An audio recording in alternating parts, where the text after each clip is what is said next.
Hi, welcome to the Amateur Austenite. I'm Rachel Pilmer, book buyer. What's my intro? Austenite? Book buyer, Austenite, all around nerd. With me is Francis Duncan, Austenite, life coach, author, life coach, and Austenite. I don't remember your intro. Today we're discussing chapter 49 of Emma. Emma's kind of depressed. She takes a walk in the garden and Mr. Knightley turns up. They talk about Frank and Jane and she thinks he's about to confess his feelings for Harriet, but dun-dun, it's his feelings for her. What? I know. How are we ever supposed to know that he had feelings for Emma? I think this whole thing just resolves so quickly. I think by this point of the story, maybe Jane Austen was just kind of like, we just got to finish it. You just get it over with. The way that romance is done these days in novels, they're just apart for reasons. And those reasons tend to be because they don't have a fucking conversation. It drives me nuts with modern romance. If everybody communicated, it would all be totally fine. If people just shared the information or whatever. The trope of accidentally overhearing half a conversation and then running away and not talking about it when actually there's a whole other part that you didn't hear drives me freaking nuts. I guess Austen's not into this. Well, she is into stupid stuff because she thinks it's funny. But she's not into that kind of stupidity. She's like, well, they've seen each other, so of course they're going to talk and sort it out like adults. Because it's Mr. Knightley and he is a sensible adult. He's like, I need to be true and come clean. He doesn't play a game. He doesn't want to tell her at this point, though. Like, it's not planned. It just kind of comes out. Doesn't want to do it when she's down and vulnerable. Good on his part. We love it. He thinks she's grieving Frank. He rode home in the rain, or at least in the mud, because he found out that Frank and Jane are engaged, and he's worried for her. That's hot man shit right there. I thought you might be upset, so I rode in the rain to get here. How many hours did it take him? So many hours, probably. From London, I think they said it was like 3 hours. That's a long freaking journey. That's to Masterton and Wellington. Like, Wellington to Masterton and back. No, thank you, no. On a horse. No. What if you had to go over the Rumatucker Hill? No. It's just asking for death. Obviously, it's not a realistic portrayal of how you can show love to people riding on a horse through the rain, especially nowadays. But in this story, that's love right there. There does end up being clear communication, but at the start there isn't, because he's trying to see how she's feeling, if she's okay, if she's willing to talk about Frank. She is trying to figure out if he is actually into Harriet. She's actually pretty convinced that he is and worried that he's going to bring it up and wants to avoid it so bad. Yeah, she's like, no, I don't want to talk about it. I don't want to talk about it. He's like, no, I need to talk to you about how you're feeling. I want to make sure you're okay. And she's like, I'm not okay because you're in love with someone else. This kills me. My brain is now trying to go through all of the other Austen novels and think, like, do any of the other couples have this kind of awkwardness to them? Like, what in the conversation where they're like, I love you. It always feels a little awkward to me when people get together in Austen's novels. Sense and Sensibility where Eleanor and Edward, she thinks he's married. Yep. She hears that Mr. Ferris has married the woman who Edward was engaged to. Of course she assumes that he's married. He shows up. Hi, I'm going to be really nice to you even though you broke my heart because you're married. And then he's like, I'm not married. It's like, the fuck? And I feel like this is a very similar kind of moment where they both got in this circumstance, they both have wrong assumptions of each other. Her saying, I've been doomed to blindness, when she's talking about her own feelings and potentially Mr. Knightley's feelings for Harriet, he takes to mean, particularly because she says it with a sinking voice and heavy sigh, that she is heartbroken over Frank. She has to correct him, and he's like, oh, no, that guy sucks. I'm glad that your affections weren't further entangled. I couldn't tell how much you felt for him.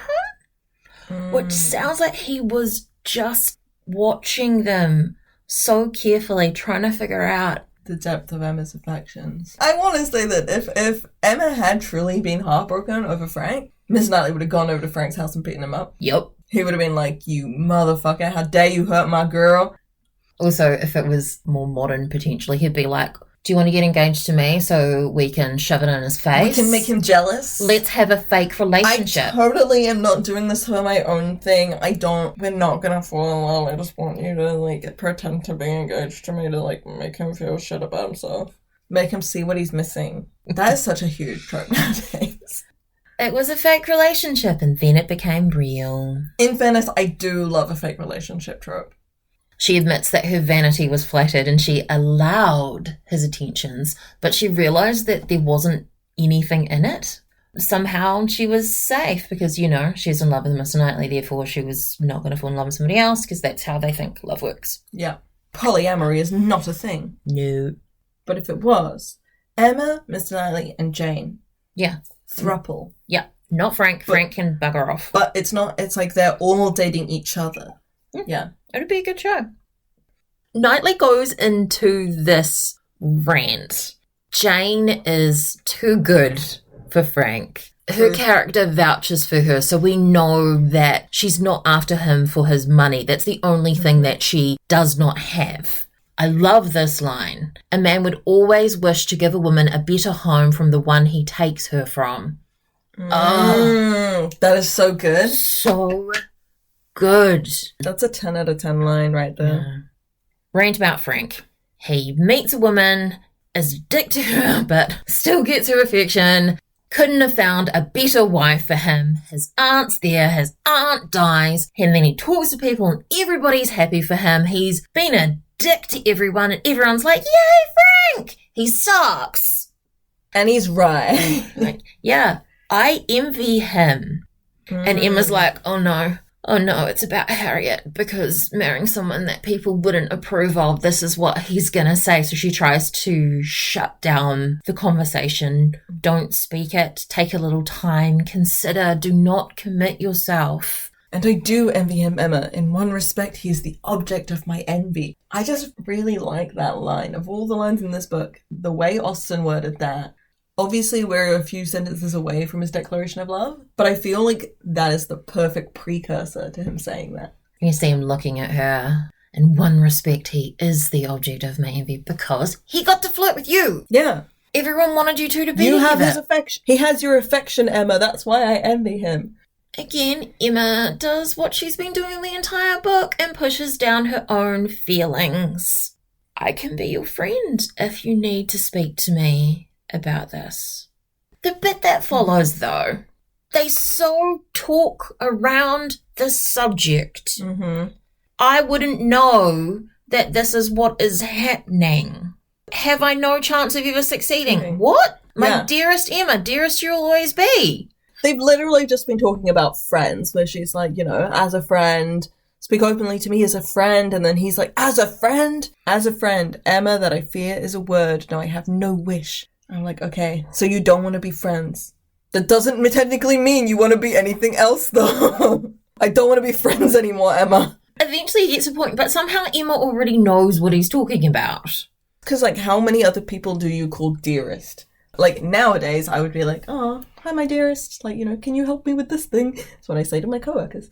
Like, you know, in this time period, it's like calling someone dearest is a term of deep affection and love. So I'd say, like, yeah, my dearest Emma, for dearest you will always be. Whatever the event of this hour's conversation, my dearest, most beloved Emma, tell me at once.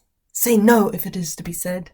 Okay, yeah. He's saying he loves you in some way.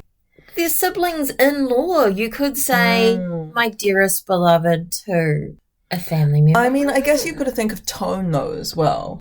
His earnestness. He looks the question. He is looking the question. Like, Austen tried this in her first draft of Persuasion, that they looked at each other and that's how they got engaged. And I'm like, no, we need the words. Yeah, we need dialogue. And eventually he says, if I loved you less, I might be able to talk about it more. You hear nothing but truth from me, which is so what she was thinking. He blames and lectures me. When I said, like, about tone, and the tone he says it in, my brain just switched to Pirates of the Caribbean 3. They have to, like, unleash this goddess. The way you turn her from this woman figure that she's been trapped in back into her goddess form is to say, Calypso, I release you from your human bonds as a lover. And so the first guy goes, Calypso, I release you from your human bonds. And nothing happens. And everyone's like, what? Why didn't it work? And one of the guys is just like, You gotta say it as a lover, my guy. And he like goes up and he whispers in her, and he's like, and then she's like, ah, I'm gonna turn into a giant woman and curse all of you. But I feel like this is very much like that. You've got to say it in the right way for Emma's, or for anyone to understand. So for Emma to break out of her mortal form into her goddess form, he's got to whisper it to her. Emma, if I loved you less, I might be able to talk about it more. Rather than, Emma, if I loved you less, I might be able to talk about it more. The dramatics. I think tones make so much difference. If they were having this conversation via text, they would be completely misunderstanding each other because they can't hear each other's tones. Emma's like, oh my god, he doesn't love Harriet. He loves me. Oh my god. But also, I'm not going to say no for Harriet's sake. Which is so fucking stupid, Emma. I'm not going to, though. She is going to be with him. Screw Harriet. Yeah, I want him. He wants me. But my friend Harriet likes him. So I should say no to him just so she can have a shot, even though he isn't going to give her a shot. The fuck? Emma, does that make sense to you? Doesn't make sense to me. And what did she say? Just what she ought, of course. A lady always does. It's kind of like Austen's embarrassed by these conversations and doesn't want to tell you all the things people say. I gotta wonder in Austen's own life whether she had these kind of awkward moments or if they were more plain spoken and this is how she wanted them to go down instead. I want you to have ridden through storms for me. I mean, yeah, fair. Who doesn't want that? Gotta amp the drama, and like the miscommunication does that. But as a reader, it is frustrating. As a writer, what was the inspiration for making it frustrating like that, you know? Build the reader's anticipation, I guess. We've already had a whole book of anticipation for this moment. What more does she want? We've been reading, we're on what chapter is it? 49? Jane, just... And they never even kiss. Such bullshit. People should have been kissing even back in this time. That's the one thing I'll give the modern movies. Yeah, they have one kiss, that's it. That's all they need. Just the one. But it specifically says he had no idea, or no intention. Well, it says no idea of trying, which means he had no intention of telling her about his feelings. He just wanted to see how she was after finding out about Frank Churchill. Trying to not be selfish about it, step back, just trying to soothe her if he can. But finding out that she didn't like Frank, he got a little overexcited. Maybe she might love me sometime. It could happen. He didn't think that she did, but he might be able to convince her. The, bliss of him going, would you possibly ever love me? And hearing that, no, I already do. He's like, this is more than I hoped for. Something so like perfect happiness that it could bear no other name. That's real sweet. They both came into this in a really shitty state of mind, come out so much better. And this is the bit where Austen flat out says he'd been in love with Emma and jealous of Frank Churchill from about the same period, one sentiment having probably enlightened him as to the other. Frank's arrival made him realize he was in love, and he went, oh shit. What am I doing? Oh no. I'm too late. If Frank's arrival made him realize he was in love with Emma, how long has he actually been in love with Emma for? In another chapter, he says something like, I've been in love with you from 12 or 13 years old. Yeah. Please no. If he said 16, I'd be like, okay, maybe. I'd still be concerned, but we'd be past the stage of puberty, or we'd still be going through it. But she'd be in it. But when he says in love with, he might mean something else because language changes, right? Yeah. But we don't really know. She is described, I think this is in his head, as faultless in spite of all her faults. It's a lovely way to describe Emma, also because she has a lot of faults and we spend a lot of the book dealing with her faults. Yeah. And he's like, no, she's perfect, I love her. The chapter ends with his responses to how she was. She was low. Frank Churchill sucks. She never loved Frank. Frank's not so bad. She loves me. If Frank Churchill was in front of me, I'd say he was a great guy. Yeah, I find that really funny that the only reason he didn't like Frank was because he thought Emma liked Frank. Even if he hadn't thought that Emma and Frank liked each other, I still feel like he wouldn't respect Frank as a person. He's saying this because he's happy. He's happy. And he's like, oh, Emma loves me, the world is good, everybody's wonderful and amazing. I could kiss my mortal enemy and give him a hug. But actually, when he comes to his senses again, he'll be like, yeah, Frank kind of sucks, especially because then he'll realize that while Frank was flirting with Emma, he was still engaged to Jane. And that's our discussion of chapter 49 of Emma. I've been Rachel Pillower. This has been Frances Duncan. Bye. Thank you for listening, and we wish you happy reading. Yay. I got the ending right.